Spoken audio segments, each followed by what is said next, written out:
Тэгэхээр синергетик юугаар үүсгэх юм? Одоо Монголын номер 1 асуулт бол сая нэг Шведийн нэг эрдэмтэнтэй уулзсан. Ингэж ярьж байгаа. Танай залуучуудын үнэт зүйл нь юу юм? Үнэт зүйл гэж юу хэлж байгаа гэвэл түрүүний миний хэлдэг тэр соёл гэдэг зүйлийг чинь гол тулгуур зарчмууд байна. Өөрөлд ямар тулгуурыг тойрч энэ соёл чинь бүрдэх юм? Өөрөлд багнууд нь. Тэгэхээр одоо асууж байгаа. Монголчуудыг 30 жилийн дараа ямар байхыг би өнөөдөр хэлж чадна гэж. Танай залуучууд нар очиод эдний үнэт зүйл нь юу юм бэ гэдээ хэлэхдээ 30 жилийн дараах Монгол төстэй зүг харагдана. А танай залуучууд над залуучууд уучлаарай би жоо шөмжилж маа. Танай залуучууд үнэт зүйл байхгүй юм шиг. Лүү Витанд ордгоо, боос өмсдөггүй. Танайхан брэнд өөрөлдөл consumer society буюу хэрэглээний нийгэм рүү орчлоо гэж.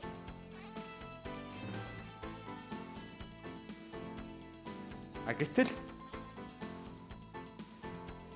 нөгөө шудраг, хөдөлмөрч, авиастай ч гэдэг юм уу те.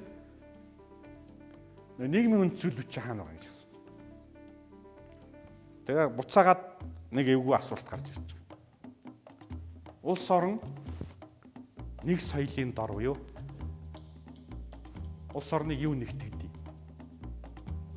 Хэл, түүх, соёл, ирээдүйн нэгтгэдэг тийм. Бид нар нэг түүхтэй, нэг хэлтэй, нэг газар нутагтай, нэг ирээдүйтэй гоё нэг улс байна. А гэхдээ энэ дотор хоёр ялгаа бий. Бид нар хуваах юмтай учраас нэг улс байна уу? Юм нийлж хийх гээд нэг улс байна. Маш олон улс үндэстэн жишээл Нигерийг хэлж байгаа байхгүй. Нефт байхгүй байсан бол эдгээр ингээд тараад алгуул. Ягаад гэвэл хуваах юм байгаа учраас тойрол бужигнаад байгаа.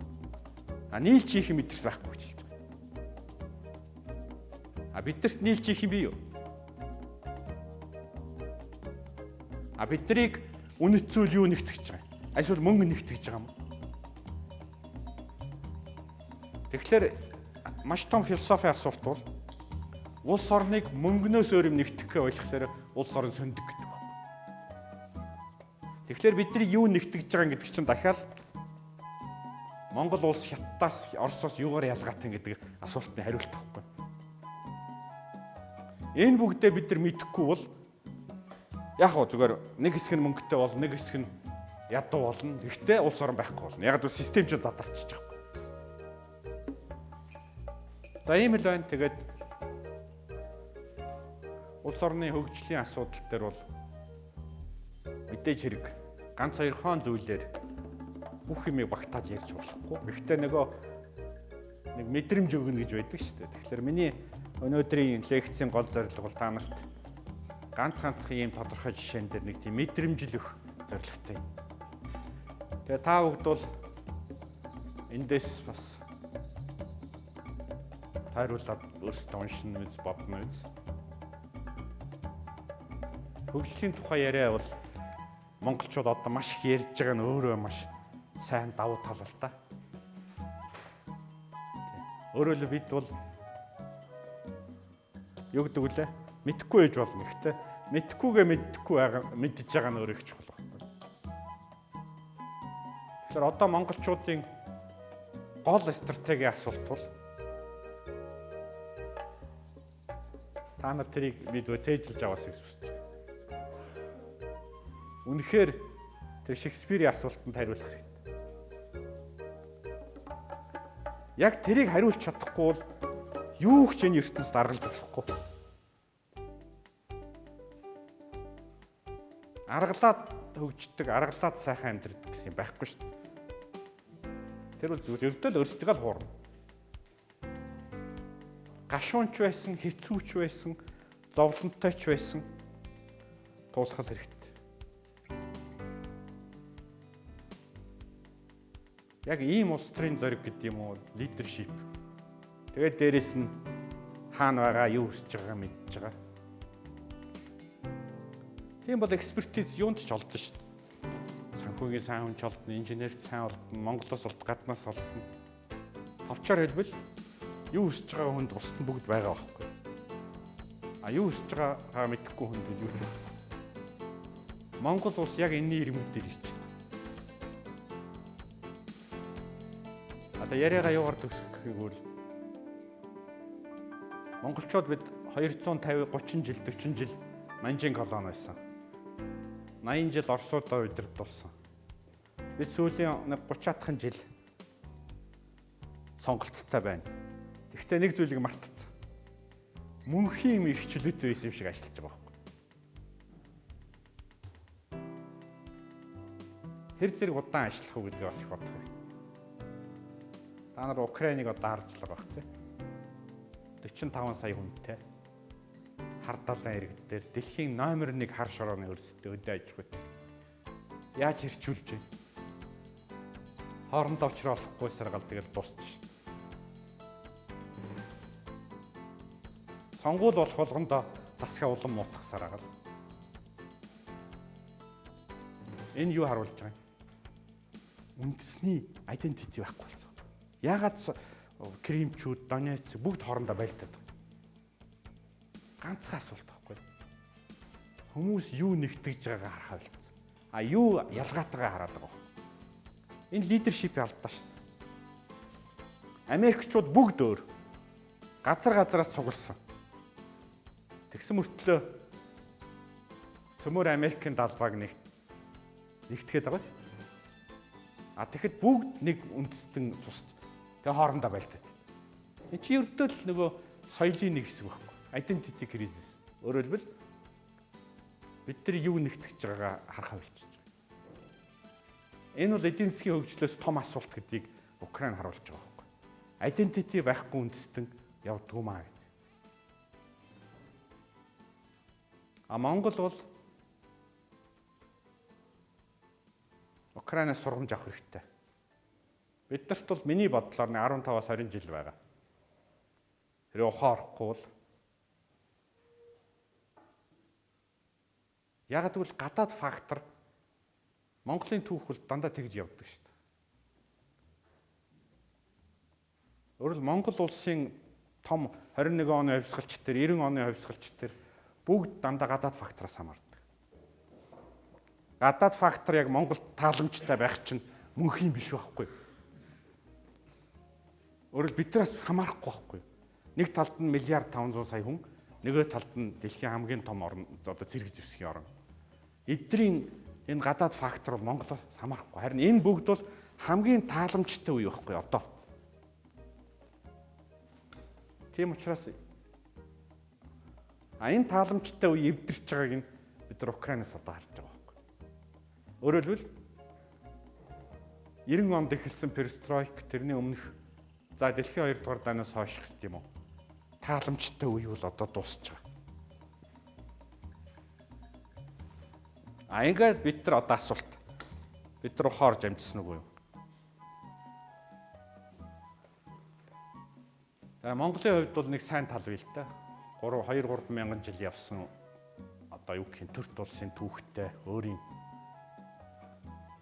Тэгэхээр нэг бид хэм бэ гэдгийг сайн ойлгож иж бид юу хийж байгаа гэдгээ мэдвэл эдийн засгийг бол хийж болно. Бус бүх юм хийж болно. За ийм л.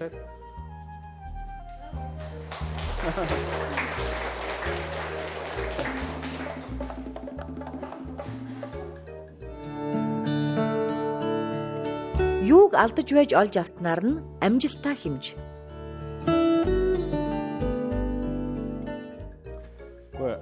Хүмүүс бол шүү дээ. Намайг ингээ ярихлаар хүмүүс зарим хүмүүс их сонин асуулт асуудгийг. Та ингээ баах юм ярьчлаа дээ шийдэл нь хаана вэ? Тэгэхээр хүмүүс нэг зүйлийг хандурдаг. Шийдэл гэдэг бол хайрцагчсан дэлгүүрийн бараа биш шүү. Хэн нэгэн хүн авдрандаа хийсэн шийдэлтэй. Тэрийг очиод бид нар худалдаж авдаг ч юм уу. Тим юм энэ ертөнцид байдгүй байхгүй. Өөрөөр хэлбэл бидний төсөөлж байгаа шийдэл гэж байдгүй. Ерөөс байгаль тийм байдгүй. Шийдэл юу вэ? Шийдэл ганцхан шийдэл байдیں۔ Чи явъя гэж шийдэл үргэлжлөө өрөөл гарах хэрэгтэй. Өөр шийдэл гэдэг бол амьдрал байхгүй өөрөө. Зориг.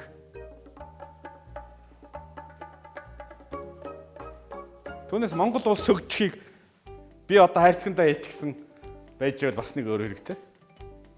Өөрөөр шийдэл гэдэг бол за бүр зөвлөж хэлбэл бүх юм болцсны дараа эргэж хараад бичсэнийг шийдэл гэж нэрлэдэг. Яг одоо бол шийдэл юу байдаг гэж? Чи тэгээд явах юм уу гэдэг л асуулт байхгүй. Чи ирөө явж ивэл мэдэхгүй ч гэсэн үргэлжлөө өрөөд за би явнаа. Энэ шийдэл байхгүй. За тэгвэл яаж явах юм? Одоо энэ дээр нууц гарч ирнэ. Явахдаа мэдээж тэнэг ухаангүй хамаагүй явахгүй шүү дээ. Тэрийг хийхин тулд амьдралын 10 алтан дүрм гэж байдаг. За жишээлбэл Монгол ардын яриа гар. Та нар хүүхдүүдэд мэднэ шүү дээ. За хүүхд. Манай хүү одоо 30 жилийн дараа ямар байхыг би яаж мэдхий? Машинтай байх юм, машинтай байх юм уу, мөнгөтэй байх юм, мөнгөгүй байх юм. Би мэдэхгүй шүү дээ. Би ганцхан юм мэднэ. Би хүүхдтэй за амьдралын 10 алтан дүрмийг л суулгана. За нэг хулгай хийдэггүй, лоо өөр хийдэггүй, ажилсаг одоо юу гэдэг. Тэр 10-тай байхтал тэгэл миний шийдэл юм байхгүй. Тийм биз? Түүнээс бусдыг би мэдэхгүй шүү дээ. За тэгвэл улс орны хувьд тэр 10 алтан дүрм нь юу юм? Яг нэг үнэт зүйл ч юм байхгүй. Тулгуур үнэт зүйл, дээрэс нь шинжлэх ухаан. Би яга шинжлэх ухаан гэж хэлж байгаа юм. За би ганцхан та нарт бас нэг жишээ хэлье. За яг хоо энд амар ярьчих. Математикт. За жишээд математик үзэхэд нэг функцийн локал оптимумыг олох арга гэж байдаг тийм. Градиентны арга гэдэг. Өөрөөр хэлбэл өгсөж байгаа тал руу яваад байвал эсвэл уруудж байгаа тал руу оптимум, минимум, максимум олдог шүү дээ. Чөгсч. За ойд ингээ хүн төрсөн явж байна. Эргэн тойрон манантай. Юу ч харагдахгүй. Ердөө нэг алхмын цаатал харагдаж байгаа. Тэгвэл яах вэ? Чөгсөр газар руу явах хэрэгтэй. Тэгэхээр нууц нь юу вэ гэж?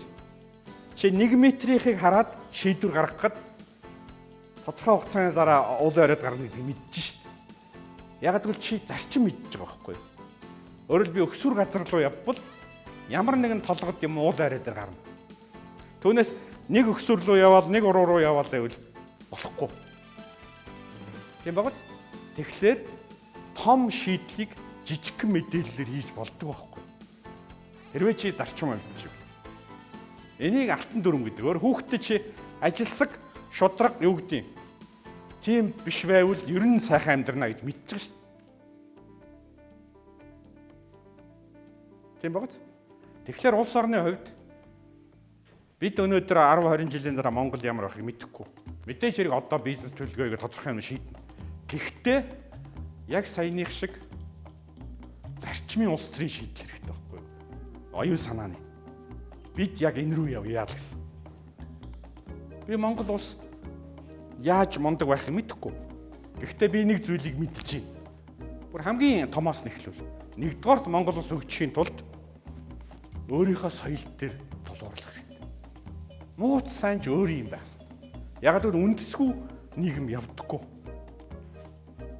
Хоёрдугаарх нь бүх юмыг томоор хараад нөгөө хүн төрөлхтний үнэт зүйл бүх юмыг соёлоо авч явах хэрэгтэй. Ингээд том явах дээр зэрэг бид нар бүгд л мэдчихэж байна шүү дээ. Яг энэ дотор байхад бусад бизнес төлөвлөгөө бүх юм чинь хийгдэл явна шүү дээ.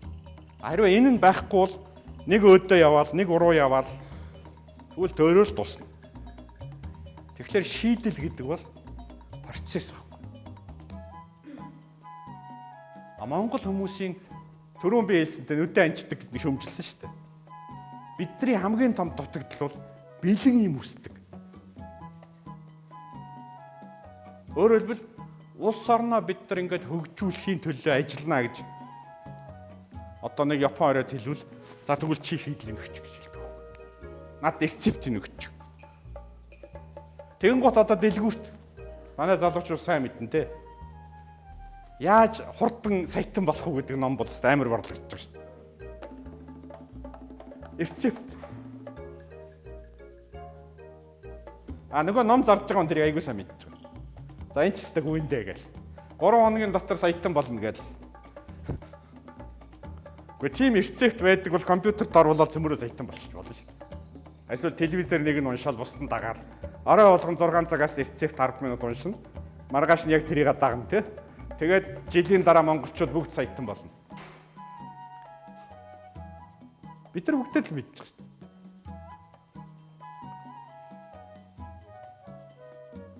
Үнэхээр тийм рецептийн ном байвал би бас телевиз хөтлөжсэний үед бодож ирсэн байхгүй.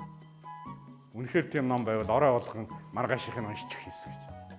Тэгээ цөмөрөө яг маргааш дагаал. Тэгээ 3 сарын дараа бүгд саятан.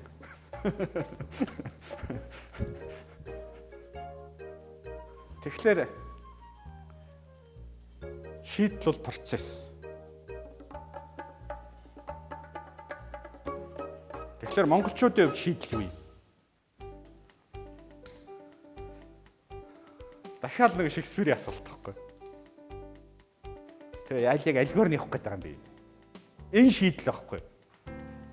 Чи ингээд туу цаашлаад бүрээ бөмбөр болоод худлаалаад явах гээд байгаа юм уу? Альсвал үнэхээр юм хийх гээд байгаа юм уу?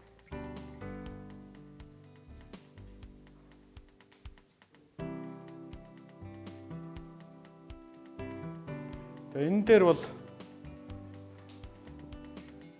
би яагаад соёл гэж яриад байгаа юм? Сайн анзаараарай.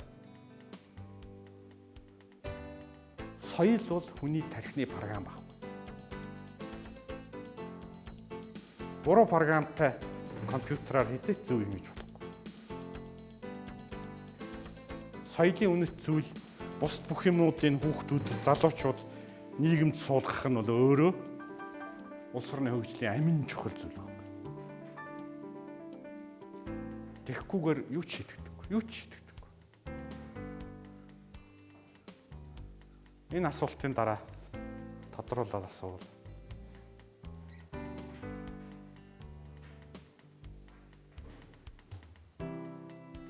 Надад бол нэг иймэрхүү мэдрэмж байдیں۔ Тэгээ яг тодорхой юу гэх юм бэ гэж хүмүүс асуудаг те. Яг одоо юу гэх юм бэ? Мэдээч хэрэг.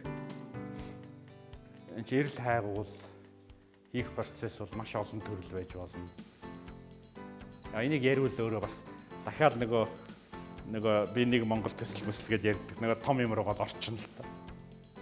Яг одооны үед бол нэг тийм л байдал ажиглаад.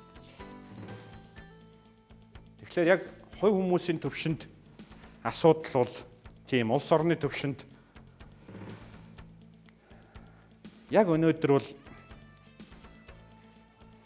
би ганцхан улс орны төвшөнд жишээлбэл яаж явах гэдэг ганцхан жишээ л тий. Сая ерөнхийлөгч хэлбэгтэр ухаалаг төр гэж зөндөө ярьлаа шүү дээ. Яг ухаалаг төр гэдэг. Тэгээ тэрэн дээр яг ухаалаг төр гэж юу гэдэг байгаа юм бэ? Яг төрийг яаж ухаалаг болгох юм бэ гэдэг. Тэгээ ер нь төр ухаалаг байна гэдэг нь одоо монголч хэр зэрэг хэрэгтэй юм. Энэ гоё үг юм уу? Яг үнэхээр ажил яриад байгаа юм уу? Олон асуулт байгаа шүү дээ. Тэгэхээр энийг гоё өгч болгож болно, ажилч болгож болно. Тэгээ би тэрэн дээр бол тийм хариулт бичээ сонь бичсэлтэй өгвөл ухаалаг төрийн 3 шинж гээд. Тэрэн дээр би 3 тийм хэлсэн байхгүй. Ухаалаг төр гэдэг нь нэгдүгээрт асуудлыг цогцоор харах хэрэгтэй. Өөрөөр төрийн бүх агентлаг, бүх яам бол тус үрдтэй биш юм чи. Төр чинь манай Монголд биш үү дээ. Төрийн хоёр яам хоорондоо хамтран ажиллах гэрээ байгуулдаг. Дэлхийд өрмөц ганцхан орн байхгүй. Тэ? Нэг систем шүү дээ. Одоо машины хоёр дугуй зэрэг эргэхээ тохирно гэсэн үг шүү дээ. Тийм биз дээ. Гэхдээ тийм байж болохгүй. Այսօр шувууны хоёр далавч зэрэг дэвэн шүү, эсвэл ээлжид дэвэн шүү. Гэхдээ тэр чинь нэг шувуу үү. Тэгээ төрийн хоёр яам яахлаарэ хамтарч ажиллах гэрээ идэв. Чи ойлгомжгүй зүйл байхгүй. Тэгэхээр төрийн систем нэг цогц байна гэдэг нь юу гэсэн үг вэ? Мэдээ миний түрүүн хэлдэг шин. Нэг зорилготой байна гэсэн үг. Хамгийн гол нь мэдээллийн нэг орон зайтай байна гэсэн үг шүү. Тийм биз? Өөрөөр хэлбэл хоёулаа адилхан юм хүсдэг, адилхан юм боддог, адилхан мөрөөддөг байж ижил хоёр хүн ажилладаг шүү. Тэгэхээр цогц байх хэрэгтэй нэгдүгээрт. Хоёрдугаарх нь төрийн ажил бол технологитой байх хэрэгтэй тийм. Тэгээс дорж ирээл нэг өөрөөр, дондог ирээл дараа нь өөр нэг аргаар. Тендерийг нэг нь одоо дондоо ирэхлээр нэг өөрөөр хийдэг. Дараа нь дорж ирэхлээр шал өөрөөр хийдэг. Шийдвэр гаргахтаа бас шал өөрөөр хийдэг. Төрийн ажил чинь технологитой байх хэрэгтэй.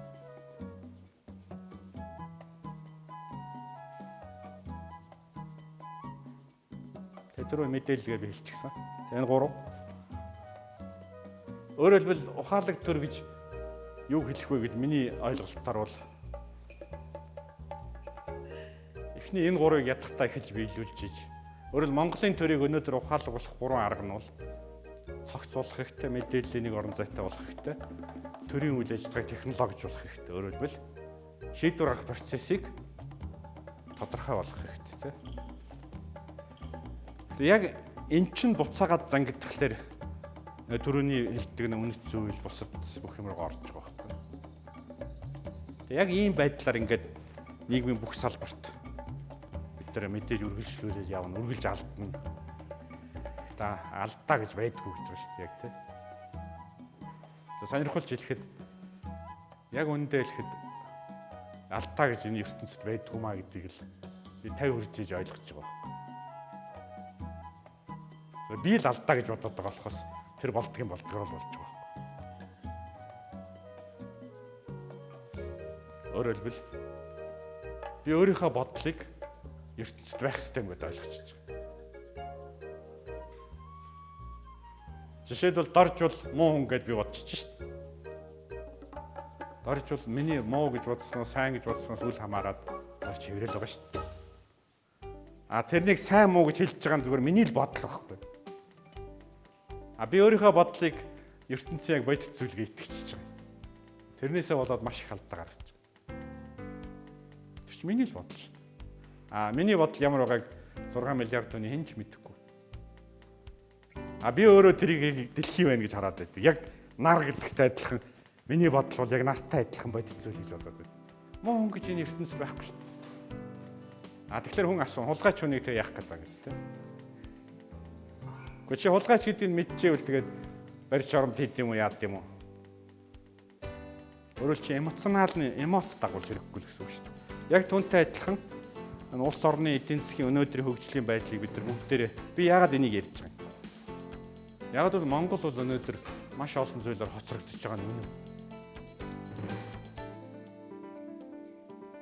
Маш их авилгалтай хэцүү байгаа нь үнэн. Гэхдээ яг шинжлэх ухаанаар харуул гонч явж л байгаа зам шүү дээ бидний. Яг л ийм байгаа нь үнэн шүү дээ. Бид дөнгөж 30 би та нарт нэг жишээ хэлье. Монголчууд байшинд ороод 50 жил болж шүү дээ. 40 мянгат бол 60 онд баригдсан шүү дээ. 60 онд шүдний сойз хэргэлж сурсан. Цагаан дааванд унтаж сурсан. Бид 60 онд 50хан жилийн өмнө цагаан даав шүдний сойз хэргэлж сурсан шүү дээ. 50хан жилийн өмнө байшинд амьдарч сурсан. 50хан жилийн өмнө байшинд амьдарч улсууд гудамжинд одоо хэрэлдэлгүй яах юм. Машин мөргөл. Энд Excel бариад явж байгаа хүмүүсийн их нь 10 жилийн өмнө амьдралдаа цөөх машин харсан улсууд байгаа шүү. Энэ бүгд бол нормалны зүйл байхгүй. Одоо зөвхөн асуулт тэгээ яах юм л гэдэг байхгүй тий. Энийг ингээд алхамаар системтэй зөв яг түрүү нөгөө градиентны арга гэдэг шиг тулгуур зарчмаа ашиглаад алхамаар өөдөө газар руугаа явах хэрэгтэй байхгүй. Тэр нь нэг ийшээ биш. Бид юу хүсэж байгаагаа мэдээд хаана байгаагаа мэдээд алхамаар явах тухай яриа байхгүй. Энийга маш олон төвшөнд эдийн засаг, нийгэм, соёл шинжлэх ухаан, боловсрол маш олон төвшөнд задлах хэрэгтэй. Тэгээд задлсан систем болгоно дахиад энэ зарчмаараа. Энэ бүгдийг нийлүүлээд харж чаддаг хүмүүс Монгол улсын лидерүүд байна. Давхар болгондоо ажиллаа хийж байгаа улсууд нь дахиад дотор улсроо тийм. Энэ бүгдийг юу холбож байгаа юм? Нөгөө монголчуудын нэгдсэн зорилго, нэг оюун санааны соёл бүх түүх ирээдүй. Ингэж л холбогдсон шүү дээ. Энийг ингээд бүтнээр нь харуул хөгжлийг яаж авч явах вэ гэдэг нь асуулт байхгүй. Тэгж л бодож байна. Хувь хүнээс улс орн руу шилжих.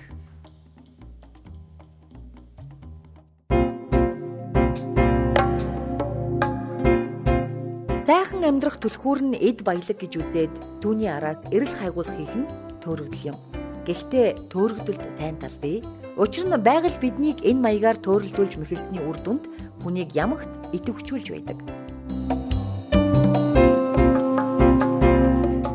Нэгдүгээр нь таны оюутнууд өмнө энд хөтлж байсан форум гэж нэвтрүүлэг байна. Энэ нэвтрүүлгийг онлайнаар нээлттэй болох байлгүй. За, яг энэтэй холбоотой асуух юм бол яг 2000-аад оны үед тэр форумын хүрээнд за миний санаж нээлттэй нэгэн форумаас 30-гийн 4 хувилбар гарсан. Тэгсэн. Тэрний яг аль хувилбар нь одоо яг манай бид явуулж байгаа гэж та юу гэж харж байна? Хоёрдугаар асуулт нь та өнгөрсөн үед өөрийнхөө онлайн юугаар өмнө Солонгосын талаас нэлээд бичиж байсан. Тэгэхээр одоо бид Канадаас чардаг заримдаа өөр түүхээс ч харахад бол өнгөрсөн 2-р зууны үед Солонгос улс за нэгдүгээр ядуу байсан. За Канадаас бид нар хадгалсан маш их авилгалсан орн байсан гэдэг ч юм уу. Энэ улс өнөөдөр ингэ яагаад хөрвүүлж байна? Энд таны яриад байгаа энэ нөгөө соёлын нөгөө нэгдмэл байдал гэдэг юм ямар хүчин зүйлс вэ? Форум нэвтрүүлэг бол нөгөө нээлттэй нийгэм хүрээлэнгийн оюуны өмч корпорат бүртгэгдсэн тий. Тэд нар нэгдүгээр тавихгүй өөрсдөө мэднэ үз. Ер нь бол нэвтрүүлгийн олон сэдв бол хуучирцал та. Зүгээр тэндээс нэг авах нэг л юм байдیں۔ Тэр нэвтрүүлгийг яагаад 64 нэвтрүүлэг байсан? Миний яг зорилго юу байсан гэвэл яг том улс төрийн бодлого яг тодорхой практик асуудал дээр яаж бууд юм бэ гэдгийг л холбож ирсэн байхгүй. Өөрөөр хэлбэл төрийн бодлого гэдээ бах юм яриад байдаг. Амьдрал гэж шал өөр юм байдаг те. Энэ хоёр хоорондоо яаж холбогддгийг. Яг энэ холбоосыг л гол нь харж ирсэн байхгүй. Тийм учраас нэвтрүүлэг маань нэг талаас харахад бол яг ингээд хүмүүсийн бодит сонирхлыг татчихсан, нөгөө талаас их улс төрийн нэвтрүүлэг байсан шүү дээ. Тийм учраас нэвтрүүлэг маань тэр чанар нь бол дараагийн манай телевизийн нэвтрүүлэг уг нь гарах ёстой юм. Үгүй гараасаа гэж би хүсэж байгаа юм. Гэхдээ өнөөдөр бол яг нэг үйлэхэд манай телевизүүд чинь яг тийм нийгмийн зорилго өөрсдөө тавихгүй байгаа юм. Цэвэр одоо арилжааны зорилготой байгаа.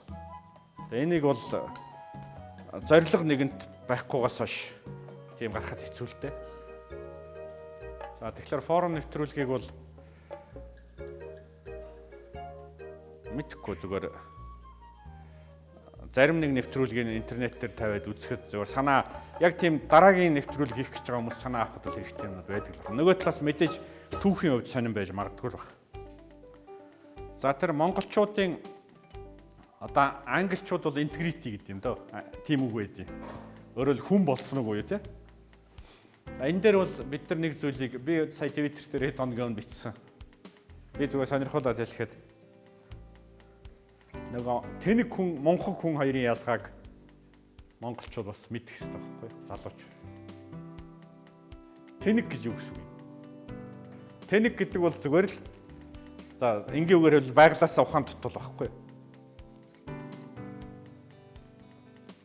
Магадгүй үнэхээр одоо юу гэдгийг янз бүрийн амьдралын хүнд шалтгаан, хүндэтгэхгүй янз бүрийн шалтгаанаас болоод зүгээр сэтгэн бодох одоо төвшин бага байж болно те. Монхог бол өөр. Маш ухаантай хүмүүс монхог байдаг. Монхог гэдэг бол хайцаглагдсан гэсэн үг. Өөрөөр хэлбэл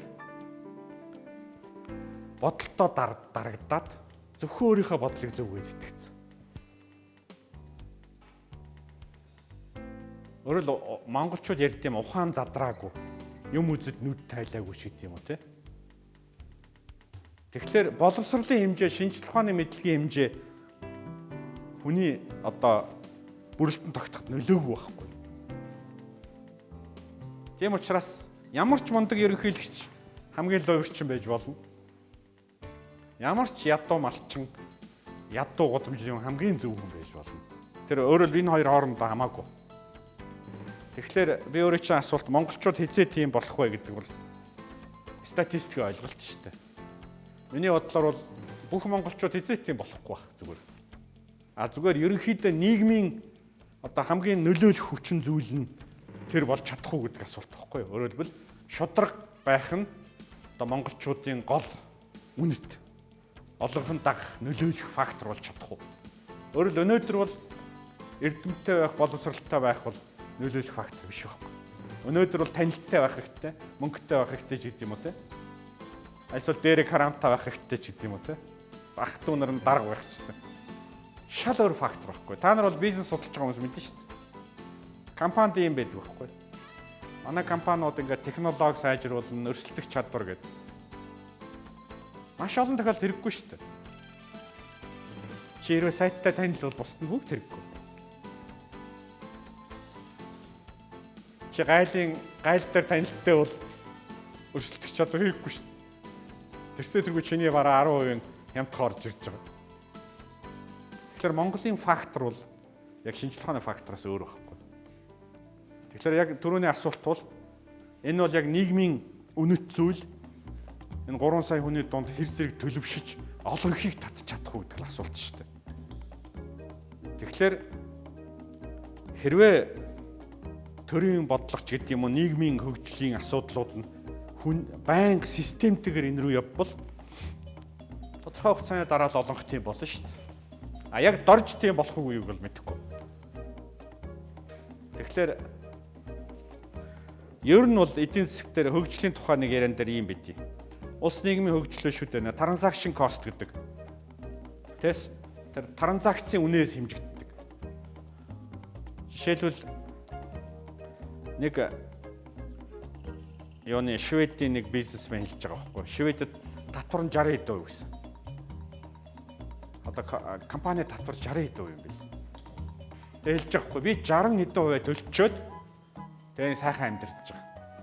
Ямар ч зовлон байхгүй ч. Тэр бол яг машин шиг ажилтдаг. Би дуртай 60% төлдөг. Монголд бол 10% төлнө тэгээд төмөн зовлон. Тэгэхээр энэ юу харуулж байгаа? Энэ бол транзакшн кост. Тэгэхээр нийгэм хичнээн нарийн хөгжих тусам хичнээн зөв үнэт зүйл дээр цагийн механизм шиг нөгөө харилцан ажиллах нь хямдарч байгаа шүү дээ. Тэгэхээр энэ шударгын асуудал энэ дээр гарч ирж байгаа хгүй. Хэрвээ монголчуудын бизнесмэнүүд донд шударга байх нь маш чухал. Америкт бол жишээлбэл телефоноор бизнес хийчихэж байгаа хгүй. Бид нар Америкийг хичнээн молдог ч гэсэн Америкт бол яг телефоноор тогтчихж байгаа. Маш амар. Монголд бол хичнээн нотариатаар 5 тамга дараач хамаагүй гэж байгаа юм чи дараа. Яг тэгвэл миний найз шүүгч. Тэгэхээр яг энэ өртөг бол бас хөгжлийн хамгийн чухал зүйл байна. Өөрөөр хэлбэл нийгэм өндөр хөгжих тусмаа энэ харилцах зардал бол эрс багасдаг.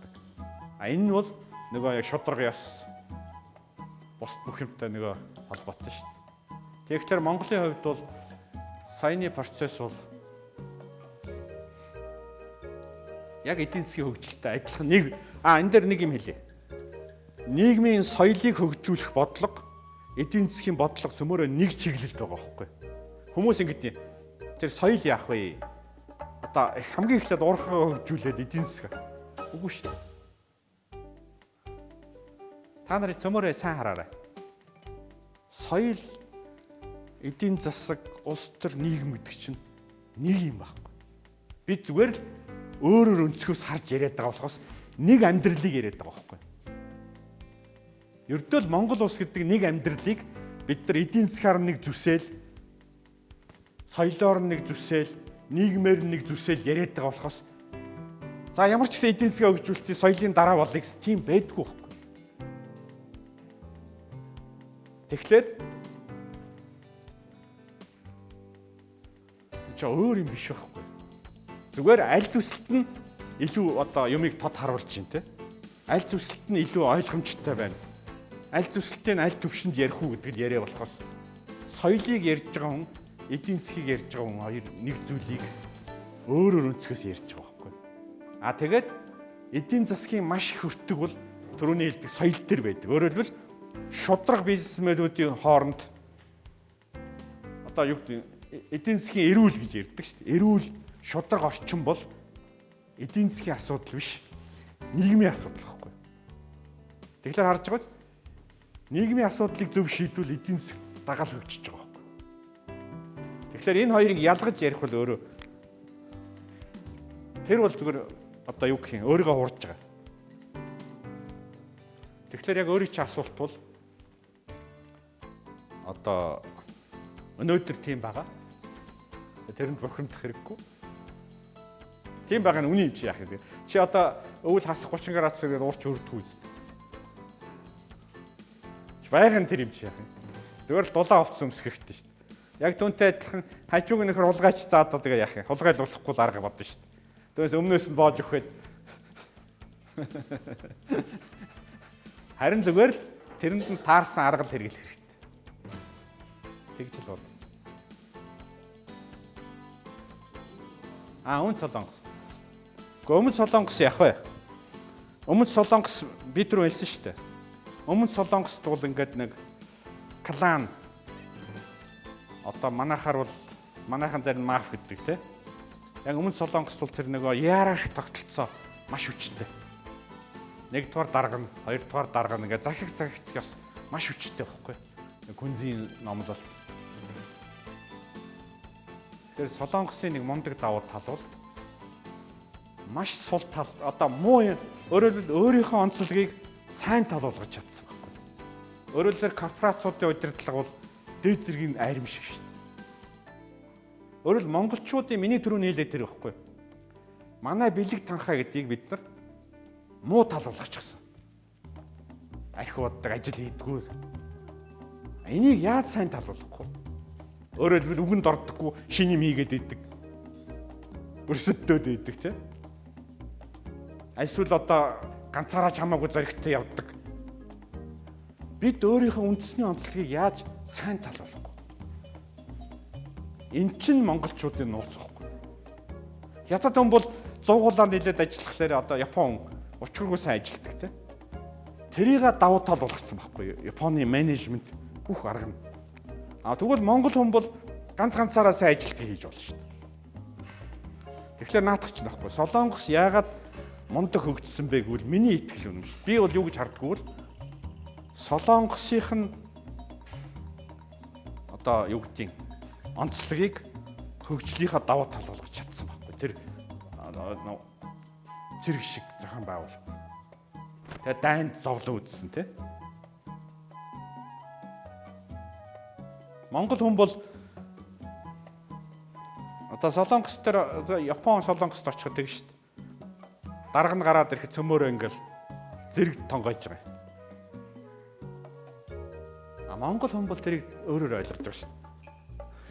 Үхэж би адилхан баялаа 5 жилийн өмнө лоерч байсан биш. Би одоо тонгоогоод тахт яа ингээл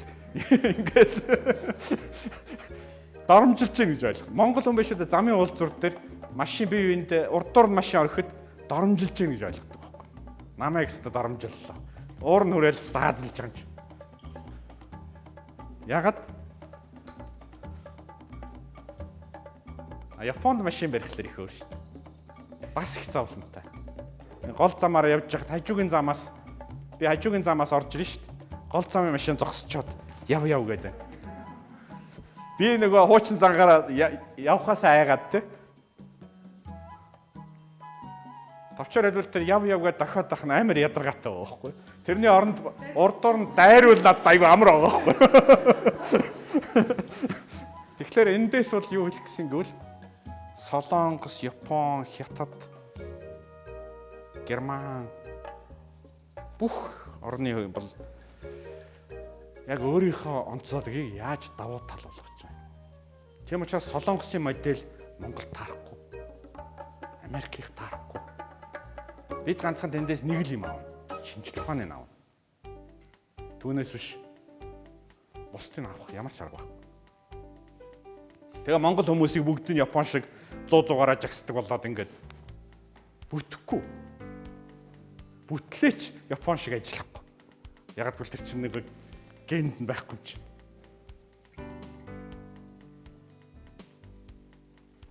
Тийм учраас Солонгосын хөгжил бол Номер 1 нь бол Солонгосын соёл.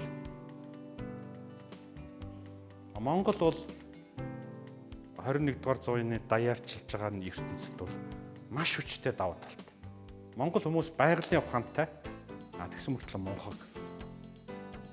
Монголчууд маш мунхаг. Бид түрүү хэлсэн шүү дээ. Мунхаг гэдэг бол хайрцаглагдсан гэж. Бид ухаан задраагүй байхгүй. Бид бол одоо өөрийгөө хамгийн энгийн жишээ хэлээ л дээ.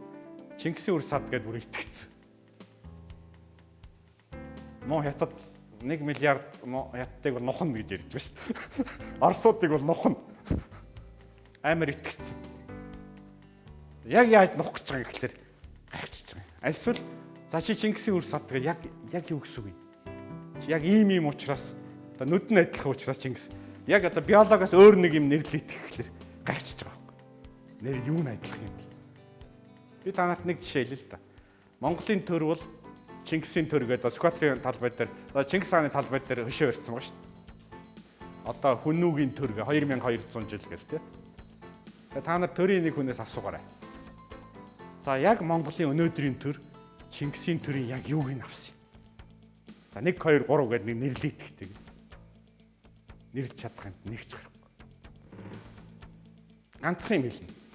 Чингис хаан бол одоо гэл энэ Монголын тал нутагт сэлмэр үл явж ирсэн учраас тал нутагт нь бий байгаа учраас гэл ингээл ярина. Яг нэг дотоод оюун санааны гэдэг юм уу те? Философийн гэдэг юм уу? Яг Чингисээс юу авцсан юм? Сахилгоотыг авсан юм уу? Үгүй. Шударгыг авсан юм уу? Үгүй.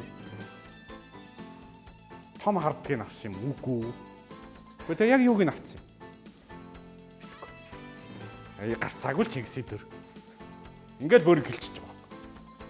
Тийм учраас Монголын асуулт бол Солонгосын асуулт бол яг энэ дээ. Энийг олж чадсан.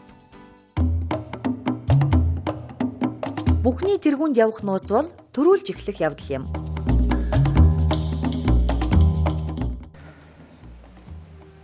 Бид нар шүд дэлхийд дээр бид нар хөгжихгүй бид нар томоотой байж гэсэн бус нэрээ зодох байхгүй. Одоо цаг нь тийм болсон.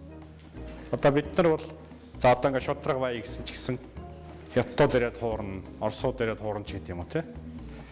Тэгэхээр нөгөө юуны үлгэрт юм байдیں۔ Одоо нэг газараас зогсож явахын тулд банк гүйж явах хэрэгтэй гэж те. Тийм ертөнц байдаг байхгүй юу? Чи яг энэ газараа зогсож явахын тулд банк гүйж явах хэрэгтэй тийм ертөнц байдаг те. Өнөөдөр яг тийм ертөнц байхгүй юу? Өөрөөр хэлбэл чи амьдралын энэ төвшингээ хадгалахын тулд байнга илүү ажиллаж байгаа хэрэгтэй. Яагаад гэвэл дэлхийн нөөц баг, хүн ам нь өсөж байна, юм улам үнэтэй болж байна, инфляц явж байна те. Тэгэхээр дүгнэлт хэлбэл одоо зүлгэн дээр гэрээ бариад зүгээр нэг сууж бол эзэж болохгүй. Тэгвэл нэг мэдсэн чинь зэрэг нэг ах ирээд тойроо даашаа өрцлөөж. Тэр бол мөрөөдөд хэрэггүй заяа. Одоо ганцхан асуулт. Яг нисэж байгаа шувуу шиг байнга дэвж явах, нисэж явах хэрэгтэй. Харин тэр нь яаж илүү байх вэ? Тэгэхээр харин тэр шинжлэх ухааны технологи хэрэггүй биш ээ. Би зүгээр арай өөр юм хэлье. Хүн яг хүнтэй адилхан байхгүй. Бид дотроо уучраа олоогүй бол гаднаа уучраа олохгүй байхгүй. Өөрөлд чи сэтгэл чинь өөрийгөө олоогүй бол чамд юу тус болохгүй. Яг түнтэй адилхан улс орн өөрийгөө таниад юу хийж байгаагаа мэдээг үзэхэд юу ч тус болохгүй. Зүгээр паник төрцөн хүн бол паникт байдаг байхгүй. Нэг ийшээг үгээл сандраал айгаал те. Бид нар яг өнөөдөр тийм биш шүү дээ. Ингээл нэг юм ихлээр л эндээс нэг баахан өрөнгө оруулалт орж ирэл хамчдаг. Араа ээж одоо юу гэдэг чөлөөтэй болын гутал баахан логерч ороод ирдэг. Толгойг навангууд бүгдээр нөгөө сайн эдийн засгийн одоо бизнесмен гараа авчдаг.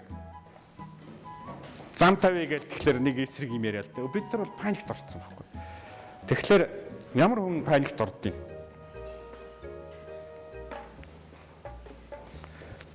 өөрийгөө олоогүй юм байхгүй. Тэгэхээр зөвөр энэ дэр олон юм хэллгүй. Яагаад би энэ бүгдийг би өнөөдрийн бизнес эдийн засаг бүх юм явдгаараа яваасаа гэж хүсэж байна. ингээл алдаал оноо сураал те. Тэгтээ асуулт бол яг нэг өгсдөг шиг зарчим байхгүй. Өнөөдөр явж байгаа бид нар шаварт суусан байж магадгүй, бид нар одоо намаг дотор явж иж магадгүй, бид нар төөрцсөн байж магадгүй. Тэр үл яах вэ? Ингээд яваад ирцээ.